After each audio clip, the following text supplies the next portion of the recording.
Raila's death came as a shock, personally to me, because I didn't think anyone was expecting it. But I remember before the death, there had been rumors online circulating that he was not well, but they were quickly shut down, and life just went on. And then a few days later, on October 15th, the news came out that he died in India while undergoing treatment.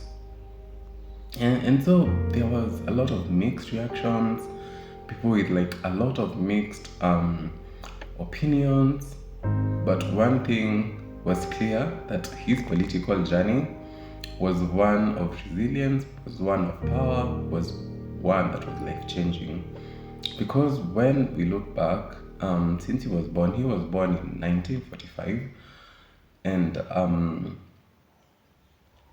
he has been in the political scene for quite some time, in like all the eras that occurred, especially since the time of Moi, which was one of the most challenging for him, considering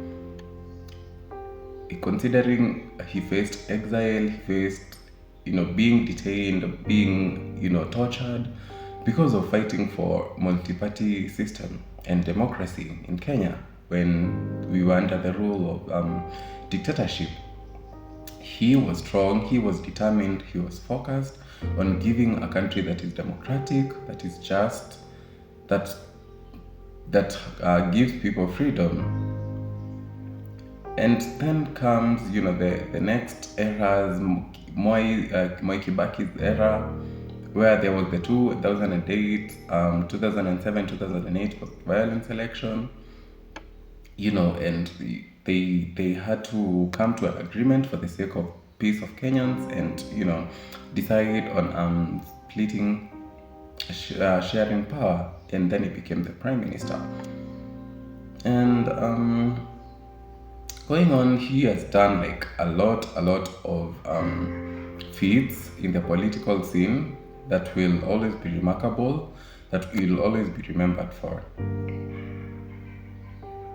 So I think, based on and considering the people, how people were flooded in the Jomo Kenyatta International Airport when he was brought. People did love him. People did feel like he was a man of substance.